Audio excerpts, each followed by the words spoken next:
చాలా మంది credit card బిల్లో కనబడుతున్నటువంటి మినిమం అమౌంట్ డ్యూ పే చేసేసి మా పైన ఎటువంటి ఇంట్రెస్ట్ పడట్లేదు అనుకుంటారు. కానీ దానివల్ల మీ పైన ఎంత ఇంట్రెస్ట్ పడుతుందో తెలుసా? 48% ఇంట్రెస్ట్ పే చేయడం అంటే చిన్న విషయమా? నో కాస్ట్ ఈఎంఐలో మీరు కూడా చాలా ప్రొడక్ట్స్ కొని ఉంటారు కదా, సో అలా కొంటే మీ పైన ఎటువంటి ఇంట్రెస్ట్ పడదనుకుంటున్నారా? క్రెడిట్ కార్డ్ రివార్డ్ పాయింట్స్ వల్ల అసలు బెనిఫిట్ ఎవరు పొందుతున్నారు? కస్టమర్సా లేదా క్రెడిట్ కార్డ్ కంపెనీసా? దీని రియాలిటీ మీరు ఇప్పుడు తెలుసుకోబోతున్నారు. ఈ ఒక్క క్రెడిట్ కార్డ్ కరెక్ట్ గా వాడితే మీ లైఫ్ ని ఈజీ చేస్తుంది. అలాగే చిన్న తప్పు చేసినా కూడా మిమ్మల్ని ఈఎంఐ ట్రాప్ లో దించేస్తుంది. ప్రెసెంట్ మన ఇండియాలో చూసినట్లయితే క్రెడిట్ కార్డ్ ఇండస్ట్రీ 1,00,000 కోట్ల మార్క్ నే దాటేసింది. మీరు రోజు చేసేటువంటి ప్రతి ఒక్క ట్రాన్సాక్షన్ వలన క్రెడిట్ కార్డ్ కంపెనీస్ ఎంత లాభపడుతున్నాయి మీకు తెలుసా? సో అసలు ఈ రోజు మన వీడియోలోని ఈ క్రెడిట్ కార్డ్స్ ఎవరికి ఉపయోగం, క్రెడిట్ కార్డ్ కంపెనీస్ కా లేదా వాడుతున్న మనలాంటి వాళ్ళకా, ఆ రియాలిటీని మీకైతే చూపించబోతున్నాం. వీడియోని ఎండ్ వరకు మిస్ అవ్వకుండా చూడండి. మీరు ఆల్రెడీ క్రెడిట్ కార్డ్ వాడుతున్నా లేదా ఫ్యూచర్ లో క్రెడిట్ కార్డ్ వాడాలనుకున్నా కూడా మీకు ఈ వీడియో డెఫినెట్ గా హెల్ప్ఫుల్ అవుద్ది. దీంతో పాటు ప్రెసెంట్ మన దగ్గర ఉన్నటువంటి టాప్ 50 క్రెడిట్ కార్డ్ కంపారిజన్ కూడా మీకు వీడియోలో అయితే షేర్ చేయబోతున్నాం. Let's deep dive into reality of credit cards.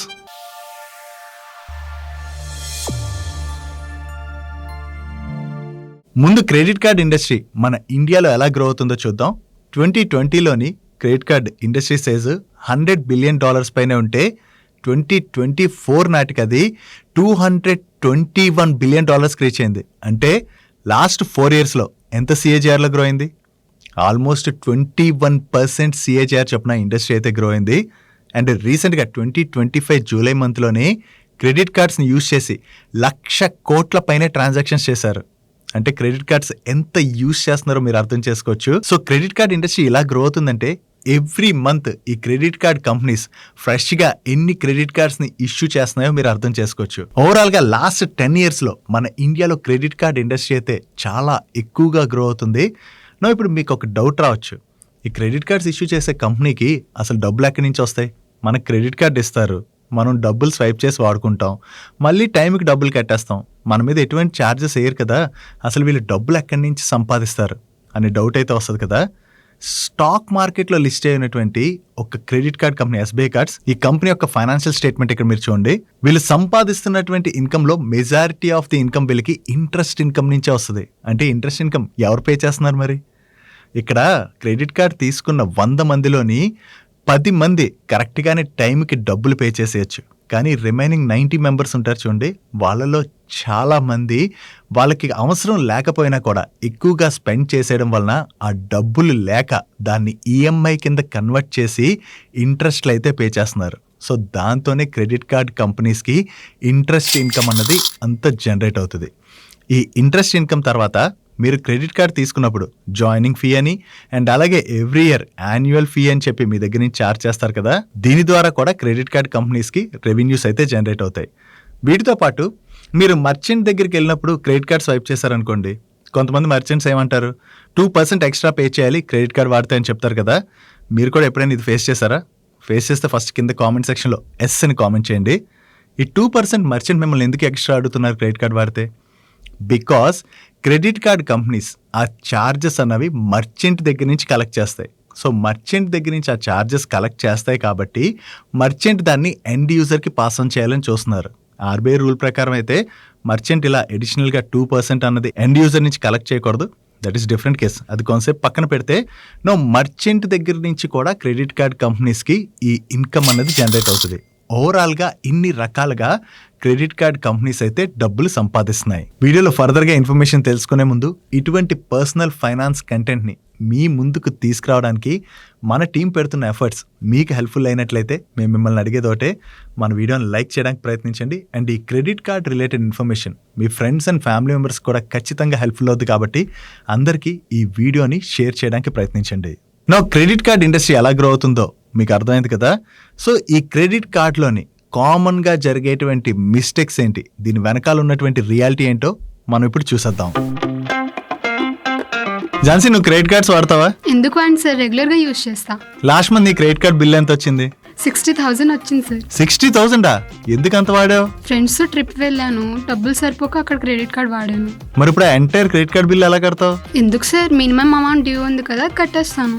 So minimum amount due కడితే ఏం ప్రాబ్లం ఉండదు అనుకుంటున్నావా? వాళ్ళే చెప్తున్నారు కదా సార్, మినిమం అమౌంట్ డ్యూ కడితే చాలని. చూసారుగా, ఇలాగే చాలా మంది వాళ్ళ స్తోమత కన్నా కూడా ఎక్కువ ఖర్చు పెట్టేసి దాని తర్వాత అది పే చేయలేక డెట్ ట్రాప్లో పడిపోతున్నారు. అండ్ మన ఇండియాలో ప్రెసెంట్ చూసినట్లయితే 30-35% ఈ రివాల్వర్సే ఉన్నారు. ఇక్కడ రివాల్వర్స్ అంటే ఏంటంటే వాళ్ళు పే చేయగలిసిన దానికన్నా కూడా ఎక్కువ స్పెండ్ చేసి దాని తర్వాత బిల్ వచ్చాక ఆ అమౌంట్ని పే చేయలేక మినిమం అమౌంట్ డ్యూ పే చేసుకుని ఇలా క్రెడిట్ కార్డ్ కంపెనీస్కి ఇంట్రెస్ట్లు పే చేసుకుంటూ వెళ్ళే వాళ్ళనే రివాల్వర్స్ అంటాం. అండ్ వీళ్ళ ద్వారానే క్రెడిట్ కార్డ్ కంపెనీస్కి మెజారిటీ ఆఫ్ ది ఇన్కమ్ కూడా జనరేట్ అవుతుంది.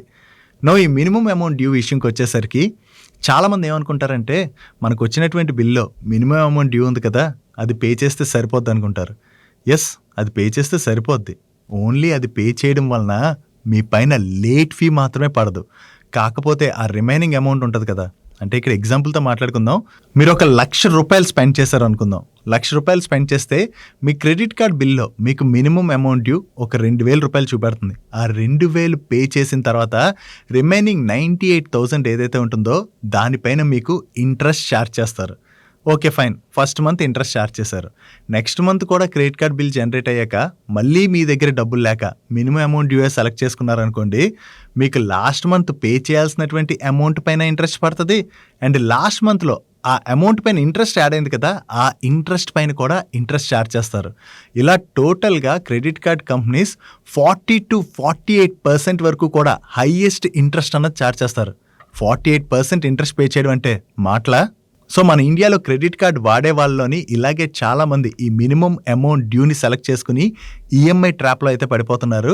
సో ఈ మినిమం అమౌంట్ డ్యూని సెలెక్ట్ చేసుకుంటే మాత్రం ఖచ్చితంగా ఫ్యూచర్లో ప్రాబ్లం ఫేస్ చేస్తాం అన్నది ప్రతి ఒక్కళ్ళు గుర్తుపెట్టుకోవాలి. నెక్స్ట్, క్రెడిట్ కార్డ్ కంపెనీస్లోని most attractive thing no cost EMI. ఈ నో కాస్ట్ ఈఎంఐ వినడానికి చాలా బాగుంది కదా, దాని రియాలిటీయే ఒక లైవ్ కేస్ మనం ఇప్పుడు చూసేద్దాం. అవునా, రీసెంట్గా ఐఫోన్ కొన్నావు కదా, ఎలా కొన్నావు? మొన్న సేల్స్ వచ్చాయి కదా సార్, సేల్స్లో కొన్నా. మొత్తం అమౌంట్ పే చేస్తావా? లేదు సార్, నో కాస్ట్ ఈఎంఐలో కొన్నా. ఓ, నో కాస్ట్ ఈఎంఐలో కొన్నావా? సో నో కాస్ట్ ఈఎంఐ అంటే నీకు ఎటువంటి ఇంట్రెస్ట్ పడట్లేదా? ఎందుకు పడుతుంది సార్, నో కాస్ట్ ఈఎంఐ అని చెప్తున్నారు కదా. అక్కడే నువ్వు పప్పులో కాలేసావు. అవునా? ఇలాగే చాలా మంది నో కాస్ట్ ఈఎంఐ సెలెక్ట్ చేసుకుంటే మన పైన ఎటువంటి ఇంట్రెస్ట్ పడట్లేదు అనుకుంటారు. కానీ ఇక్కడే బోత్ సెల్లర్ అండ్ అలాగే క్రెడిట్ కార్డ్ కంపెనీస్ కూడా మనతో గేమ్ ఆడతాయి. దాన్ని మీకు చిన్న ఎగ్జాంపుల్తో అయితే చూపెడతా. లెట్స్ సే ఆన్లైన్లో మీరు ఒక మొబైల్ కొందాం అనుకున్నారు. మొబైల్ కాస్ట్ అరౌండ్ ₹82,800 ఉందనుకోండి. మీకు అక్కడ ఆ సెల్ చేసేటువంటి వెబ్సైట్ ఏం చెప్తుంది, మీరు డైరెక్ట్ క్యాష్లో కొన్నారనుకోండి సేమ్ ప్రైస్కే మీకు ఆ మొబైల్ దొరుకుతుంది. అదే మీరు ఒక క్రెడిట్ కార్డు యూజ్ చేసి నో కాస్ట్ ఈఎంఐ సెలెక్ట్ చేసుకుంటే మీకు ₹6,000 డిస్కౌంట్ ఇస్తా అంటారు. అప్పుడు మీరు ఏది సెలెక్ట్ చేసుకుంటారు? ఆబ్వియస్గా 6,000 డిస్కౌంట్ వస్తుంది కదా అని చెప్పి నో కాస్ట్ ఈఎంఐ సెలెక్ట్ చేసుకునే మనం ఆ మొబైల్ కొంటాం. కానీ అల్టిమేట్లీ మీరు చూసారనుకోండి, మీరు ఈఎంఐ ఆప్షన్ సెలెక్ట్ చేసుకున్నాక మీరు 12 months ఈఎంఐ ఆప్షన్ సెలెక్ట్ చేసుకుంటే మీకు మంత్లీ ₹6,900 ఈఎంఐ పడుతుంది. సో ఓవరాల్గా 12 months ఇంటూ ₹6,900 మీరు క్యాలిక్యులేట్ చేసి చూస్తే మీకు ఓవరాల్ కాస్ట్ ఎంత పడుతుంది? ₹82,800 పడుతుంది. కాకపోతే మీకేమనిపిస్తుంది అంటే 12 months ఈఎంఐ పే చేసినా నా పైన ఎటువంటి కాస్ట్ పడట్లేదు అనుకుంటారు కదా. ఆ కాస్ట్ ఏదైతే ఉన్నదో దాన్ని మీకు సెల్లర్ వెబ్సైట్ అన్నది పే చేస్తుంది. అంటే క్రెడిట్ కార్డ్ కంపెనీకి అయితే ఇంట్రెస్ట్ వస్తుంది, కానీ ఆ ఇంట్రెస్ట్ని సెల్ చేసేటువంటి వెబ్సైట్ పే చేస్తుంది. సో మీకు ఇక్కడ అనిపించవచ్చు, సెల్ చేసి వెబ్సైట్ ఈ ఇంట్రెస్ట్ పే చేస్తుంది కదా, నాకేం నష్టం అని. అక్కడే మీతో ఈ సెల్లర్ వెబ్సైట్ అన్నది గేమ్ ఆడుతుంది. సో మీరు ఒక్కసారి ₹82,800 పే చేస్తారనుకోండి, ఏమవుతుంది? మీ దగ్గర ఉన్నటువంటి క్యాష్ అయిపోద్ది కాబట్టి మీరు ఏమీ కొనరు. అదే మీరు నో కాస్ట్ ఈఎంఐ సెలెక్ట్ చేసుకుంటే మీ దగ్గర ఆ డబ్బులు మిగులుతాయి కదా. డబ్బులు మిగిలే కదా అని చెప్పి మనం ఏం చేస్తాం? మనం ఒక ఐఫోనే కొన్నాం అనుకోండి, దానితో పాటు ఎడిషనల్గా ఎయిర్ పాడ్స్ కొంటాం, యాపిల్ వాచ్ కొంటాం, లేదా వేరే ఏదైనా ప్రొడక్ట్స్ కొంటాం కదా. సో మీ దగ్గర నుంచి వాళ్ళ సేల్ వాల్యూ పెంచుకునేందుకు గాను సెల్లర్ వెబ్సైట్ ఈ డిస్కౌంట్ గేమ్ అన్నది మీతో ఆడతాయి. క్రెడిట్ కార్డ్ కంపెనీస్కి కూడా అక్కడ నో కాస్ట్ ఈఎంఐ ఇస్తున్నా కూడా నో కాస్ట్ ఈఎంఐ లేదు కదా, వాళ్ళకి ఇంట్రెస్ట్ వచ్చేస్తుంది. అండ్ అంతే కాకుండా మీరు నో కాస్ట్ ఈఎంఐ సెలెక్ట్ చేసుకున్న తర్వాత ఆ 12 monthsలో ఒక్క మంత్ అయినా సరే మీరు పే చేయలేకపోయారు అనుకోండి, అప్పుడు ఏమవుతుంది? ఆబ్వియస్గా క్రెడిట్ కార్డ్ కంపెనీ మీ మీద ఇంట్రెస్ట్ అన్నది ఛార్జ్ చేస్తుంది. అండ్ అంతేకాకుండా వన్స్ మీకు నో కాస్ట్ ఈఎంఐ వాడడం అలవాటైంది అనుకోండి, ఎప్పుడు సేల్ వచ్చినా కూడా మళ్ళీ దీన్ని సెలెక్ట్ చేసుకుని మనం వాడుతూనే ఉంటాం. ప్రజెంట్ మన ఇండియాలో ఐఫోన్స్ బాగానే సేల్ అవుతున్నాయి కదా. సో ఈ ఐఫోన్స్లోని ఓవరాల్గా కొంటున్న వాళ్ళలోని 70% ఆఫ్ ది పీపుల్ ఈఎంఐ ఆప్షన్లోనే ఐఫోన్ కొనుక్కుంటున్నారు. సో దీన్ని బట్టి మనం క్లియర్గా చెప్పొచ్చు ఈఎంఐ ఆప్షన్ని ఎంతలాగా మనం యూజ్ చేస్తున్నాం అన్నది. అండ్ అంతేకాకుండా క్రెడిట్ కార్డ్ వాడుతున్న వాళ్ళలో 97% ఆఫ్ ది పీపుల్ ఈ ఈఎంఐ ఆప్షన్ అయితే ఆప్ట్ చేసుకోవడం జరిగింది.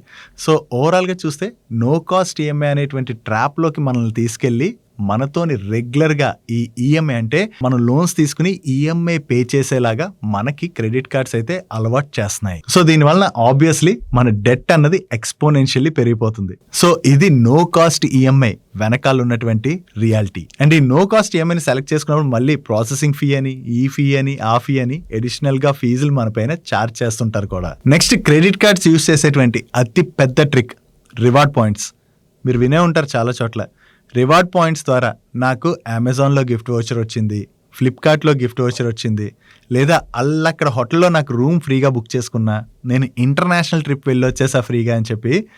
ఎస్, ఈ రివార్డ్ పాయింట్స్ యూజ్ చేసుకోవడం వల్ల మనకి ఇవన్నీ కూడా వస్తాయి. కానీ ఎంత కాస్ట్కి? అదే ఇప్పుడు ఒక క్యాలిక్యులేషన్తో చూపిస్తా. ఎగ్జాంపుల్గా తీసుకుందాం, హెచ్డిఎఫ్సి బ్యాంక్ వాళ్ళు ఇస్తున్నటువంటి రిగాలియా క్రెడిట్ కార్డ్. ఈ క్రెడిట్ కార్డ్ మీద మీరు స్పెండ్ చేసే ఎవ్రీ 150 రూపీస్కి మీకు 4 రివార్డ్ పాయింట్స్ ఇస్తున్నారు. అంటే టోటల్గా మీరు 26,000 రివార్డ్ పాయింట్స్ కనుక గెయిన్ చేయాలనుకున్నట్లయితే మీరు ఎంత స్పెండ్ చేయాలి? దగ్గరగా 10 లక్షల రూపాయలు స్పెండ్ చేయాలి.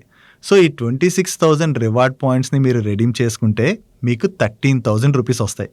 ఆ 13,000 పెట్టి మీరు ఎక్కడైనా ఇంటర్నేషనల్ డెస్టినేషన్లోనే ఎక్కడో హోటల్ బుక్ చేసుకోగలరు. కాకపోతే ఆ 13,000 రూపాయల కోసం మనం ఎంత స్పెండ్ చేస్తున్నాం? 10 లక్షల రూపాయలు. సో ఈ రివార్డ్ పాయింట్స్ వస్తాయి కదా అని చెప్పి మనం ఏం చేస్తాం? మన స్పెండింగ్ అన్నది పెంచుకుంటూ వెళ్ళిపోతాం. అంటే మనకు అక్కడ చూపెడుతుంటుంది, మీ దగ్గర ఆల్రెడీ ఒక 5,000 రివార్డ్ పాయింట్స్ ఉన్నాయి, మీరు మరొక 5,000 రివార్డ్ పాయింట్స్ ఎర్న్ చేశారనుకోండి, మీకు ఆ గిఫ్ట్ వోచర్ వస్తుందని అవన్నీ ఇవన్నీ చూపెడతారు. సో ఆ 5,000 రివార్డ్ పాయింట్స్ కోసం ఏం చేస్తాం? మన స్పెండింగ్ అన్నది పెంచుకుంటూ వెళ్ళిపోతాం. సో ఈ రకంగా ఓవరాల్గా చూసుకుంటే క్రెడిట్ కార్డ్స్ రివార్డ్ పాయింట్స్ని మనకి ఆఫర్ చేయడం ద్వారా మన స్పెండింగ్ అన్నది పెంచేస్తున్నాయి. నా ఇక్కడ మన స్తోమత కన్నా మన స్పెండింగ్ పెరిగిపోతే ఏమవుద్ది? ఆబ్వియస్గా మళ్ళీ బిల్ వచ్చిన తర్వాత మనం దాన్ని ఈఎంఐ కింద కన్వర్ట్ చేసి దానికి ఇంట్రెస్ట్లు పే చేస్తూ ఉంటాం. మనకి అంటే ఆ డబ్బులు మనం పే చేయగలం, మన దగ్గర డబ్బులు ఉన్నాయనుకోండి, దట్ ఈస్ ఫైన్. అప్పుడు మనం వాడుకున్నా కూడా టైంకి డబ్బులు పే చేసేస్తాం కాబట్టి ఓకే, రివార్డ్ పాయింట్స్ వస్తే మనకి బెనిఫిట్ కలుగుతుంది అనుకోవచ్చు. కానీ కేవలం రివార్డ్ పాయింట్స్నే ఎర్న్ చేయడానికి చాలామంది వాళ్ళ స్పెండింగ్ అన్నది పెంచుకుంటూ వెళ్ళిపోతున్నారు. సో అందుకనే ఈ రివార్డ్ పాయింట్ ట్రాప్ ఏదైతే ఉందో ఆ ట్రాప్లో అయితే పడకుండా ఓకే వస్తాయి కదా అని చెప్పి నార్మల్ మన స్పెండింగ్ ఎంత అవ్వాలో అంతే స్పెండ్ చేసుకుంటూ వెళ్తే పర్లేదు. అలా కాకుండా ఈ ట్రాప్లో కనుక పడ్డారనుకోండి, మళ్ళీ మీరు డెట్ ట్రాప్లో పడతారన్నది గుర్తుపెట్టుకోవాలి. నెక్స్ట్ ఈ క్రెడిట్ కార్డ్స్ ఎవరైతే వాడుతున్నారో ఇప్పుడు షేర్ చేయబోయేటువంటి చెక్ లిస్ట్ని అయితే ఫాలో అవ్వడానికి ప్రయత్నించండి. మనకి క్రెడిట్ కార్డ్ వచ్చినప్పుడు మీ క్రెడిట్ కార్డ్ యూజ్ చేసి అప్ టు దిస్ అమౌంట్ వరకు మీరు ఏటీఎం నుంచి క్యాష్ విత్డ్రా చేసుకోవచ్చు అని చెప్పి వీళ్ళు ఇస్తారు. ఆ తప్పు మాత్రం ఎప్పుడూ చేయకండి. మీరు క్రెడిట్ కార్డ్ యూజ్ చేసి ఏటీఎం నుంచి క్యాష్ విత్డ్రా చేశారనుకోండి, మీకు 40% వరకు కూడా వీళ్ళు ఇంట్రెస్ట్ని ఛార్జ్ చేస్తారు. సో అందుకనే ఎప్పుడు క్రెడిట్ కార్డ్ యూజ్ చేసి క్యాష్ విత్డ్రాల్ లాంటి ఆప్షన్ని మాత్రం సెలెక్ట్ చేసుకోకండి. అండ్ అలాగే క్రెడిట్ యూటిలైజేషన్ కూడా కరెక్ట్గా చేయడం ఇంపార్టెంట్. అంటే మీ క్రెడిట్ కార్డ్ లిమిట్ 1,00,000 రూపాయలు ఉందనుకోండి, దానిలో మీరు ఎవ్రీ మంత్ 90,000 వరకు వాడేస్తుంటే మీకు ఏంటంటే మీ దగ్గర డబ్బులు సరిపోక అంత లిమిట్ యూజ్ చేస్తున్నట్టు అర్థం. అప్పుడు మీ క్రెడిట్ స్కోర్ ఇంపాక్ట్ అవుతుంది. క్రెడిట్ స్కోర్ ఇంపాక్ట్ అయితే ఏమవుతుంది? ఫ్యూచర్లో మీరు మళ్ళీ లోన్స్ అవి తీసుకోవాలంటే మీకు లోన్స్ అవి రావు. అందుకనే మీ క్రెడిట్ కార్డులోని లిమిట్ ఏదైతే ఉందో ఆ లిమిట్లో మ్యాక్సిమం 30% ఆఫ్ ది లిమిట్ వరకే మీరు యూటిలైజ్ చేయడానికి ప్రయత్నించండి. వీటితో పాటుగా ప్రాపర్ బడ్జెట్ ప్లాన్ చేసుకోవడం కూడా కరెక్ట్. అంటే మనకి మంత్లీ ఇన్కమ్ ఎంత వస్తుంది, మన ఎక్స్పెన్స్ ఎంత అవుతున్నాయి, అవి కరెక్ట్గా క్యాలిక్యులేట్ చేసుకున్నాం అనుకోండి, నెక్స్ట్ మంత్ మనకి క్రెడిట్ కార్డ్ బిల్ వచ్చిన తర్వాత మన దగ్గర ఆ అమౌంట్ ఉంటుంది కాబట్టి పే చేసేస్తాం. ఆ ఈఎంఐ ట్రాప్లోకి వెళ్లకుండా ఉంటాం. వీటితో పాటుగా మన మంత్లీ ఎక్స్పెన్స్ కూడా కరెక్ట్గా మనం ట్రాక్ చేసుకోగలగాలి. ఎప్పుడైనా సరే అంటే ఎక్స్పెన్స్ పెరుగుతున్నాయి అనుకోండి, అలా ట్రాక్ చేస్తే దాన్ని మనం హ్యాపీగా కంట్రోల్ కూడా చేయొచ్చు. అండ్ అంతేకాకుండా ఒకవేళ ఎప్పుడైనా జాబ్ రిస్క్ అయ్యి మన జాబ్ పోయిందనుకోండి, అప్పుడు క్రెడిట్ కార్డ్ బిల్ వస్తే పే చేయగలమా? పే చేయలేం కదా, ఎందుకంటే శాలరీ రాదు కాబట్టి. అందుకనే మినిమం 6 monthsకి సరిపడా ఎమర్జెన్సీ ఫండ్ కూడా మెయింటైన్ చేయండి. అప్పుడు ఒకవేళ ఎప్పుడైనా జాబ్ రిస్క్ అయినా కూడా క్రెడిట్ కార్డ్ బిల్ వచ్చిన తర్వాత టైంకి ఆ బిల్ అన్నది మనం పే చేసేయగలం. సో ఈ చెక్ లిస్ట్ అయితే కంపల్సరీ ప్రతి ఒక్కళ్ళు ఫాలో అవ్వండి. సో ఇప్పుడు ఇవన్నీ షేర్ చేసాక చాలామందికి అనిపించవచ్చు, క్రెడిట్ కార్డ్ నిజంగా అంత డేంజరా అంటే, నా పర్సనల్ ఎక్స్పీరియన్సే చెప్తా. నేను ఆల్మోస్ట్ 2012 నుంచి కూడా క్రెడిట్ కార్డ్ యూస్ చేస్తున్నా అండ్ రెగ్యులర్గా నేను క్రెడిట్ కార్డ్ వాడతాను కూడా. సో క్రెడిట్ కార్డ్ వాడటం ఇక్కడ ఏంటంటే కరెక్ట్గా వాడామనుకోండి ప్రాపర్గా, మనకి ఎటువంటి ఇబ్బంది ఉండదు. అంటే నేను ఎప్పుడూ కూడా నా స్తోమతకు మించి క్రెడిట్ కార్డ్ యూస్ చేసి ఖర్చు పెట్టలేదు అండ్ ఆ ఈఎంఐ ట్రాప్లోకి కూడా వెళ్ళలేదు. కాబట్టి నాకు ఎప్పుడు కూడా క్రెడిట్ కార్డ్ వల్ల ఇన్ఫ్యాక్ట్ బెనిఫిటే దొరికింది. ఎందుకంటే క్రెడిట్ కార్డ్ వాడాక మనకేమవుతుంది, 30 daysకి బిల్ వస్తుంది, మరొక 15 days మనకు ఆ బిల్ పే చేయడానికి కూడా టైం దొరుకుతుంది. అంటే ఓవరాల్గా మనకి 45 days ఇంట్రెస్ట్ ఫ్రీ లోన్ అన్నది దొరుకుతుంది. కాబట్టి క్రెడిట్ కార్డ్ని ప్రాపర్గా వాడామనుకోండి మనకి బెనిఫిట్స్ లభిస్తాయి. అండ్ దీంతోపాటు క్రెడిట్ కార్డ్ వాడుతున్నప్పుడు కొన్ని రకాల డిస్కౌంట్లు వస్తుంటాయి మనకి. అండ్ అలాగే రివార్డ్ పాయింట్స్ ఇందాక మాట్లాడుకున్నాం కదా, ఆ రివార్డ్ పాయింట్స్ వెనకాల పరిగెట్టకుండా మనం స్పెండింగ్ చేసిన తర్వాత ఏదైతే రివార్డ్ పాయింట్స్ వస్తాయో వాటిని కరెక్ట్గా మనం రెడీమ్ చేసుకుంటే దానివల్ల కూడా బెనిఫిట్స్ ఉంటాయి. సో క్రెడిట్ కార్డ్ జాగ్రత్తగా వాడితే ఇటువంటి అన్ని రకాల బెనిఫిట్స్ని మనం ఎంజాయ్ చేయొచ్చు. ఓన్లీ థింగ్ ఇందాక నేను షేర్ చేశాను చూడండి, ఆ ట్రాప్లో పడకుండా జాగ్రత్తగా మెయింటైన్ చేయగలగాలి అంతే. అండ్ వీడియో ఇంట్రోలో కూడా షేర్ చేశా కదా మీకు ప్రెజెంట్ ఉన్న టాప్ 50 క్రెడిట్ కార్డ్ డీటెయిల్స్ అయితే షేర్ చేస్తా అని. ఒక ఎక్సెల్ అంటే కంప్లీట్గా ఏ క్రెడిట్ కార్డ్స్ బాగున్నాయి, వాటిలో ఏం ఆఫర్స్ ఉన్నాయి, ఇవన్నీ కూడా అంటే కంపేర్ చేస్తూ ఒక ఎక్సెల్ కూడా ప్రిపేర్ చేస్తాం మీకు. ఆ ఎక్సెల్ షీట్ ఏదైతే ఉందో దాన్ని ఈరోజు వీడియోతో పాటు మీకు టెలిగ్రామ్ ఛానల్లో షేర్ చేస్తాం. అక్కడి నుంచి మీరు డౌన్లోడ్ చేసుకుని ఒకసారి కంపేర్ చేసుకోండి. ఇప్పటికీ మీకు క్రెడిట్ కార్డ్ లేదు అనుకోండి, కరెక్ట్గా వాడగలను అండ్ కరెక్ట్గా బిల్ పే చేయగలను అనుకున్నట్లయితే మీకు నచ్చినటువంటి క్రెడిట్ కార్డ్ని అయితే తీసుకోవచ్చు. టెలిగ్రామ్ ఛానల్ లింక్ వీడియో డిస్క్రిప్షన్లోను కింద కామెంట్ సెక్షన్లో ఫస్ట్ కామెంట్లో ఉంచుతా. అండ్ ఇప్పటివరకు వీడియోలో షేర్ చేసిన ఇన్ఫర్మేషన్ కనుక మీకు నచ్చినట్లయితే వీడియోని లైక్ చేస్తూ ఇటువంటి మంచి ఇన్ఫర్మేషన్ రెగ్యులర్గా ఫాలో అవడానికి మన ఛానల్ని సబ్స్క్రైబ్ చేసుకోవడం మర్చిపోకండి. నేను చంద్రశేఖర్ పత్రి, మరొక ఇంట్రెస్టింగ్ వీడియోతో కలుద్దాం. Bye bye.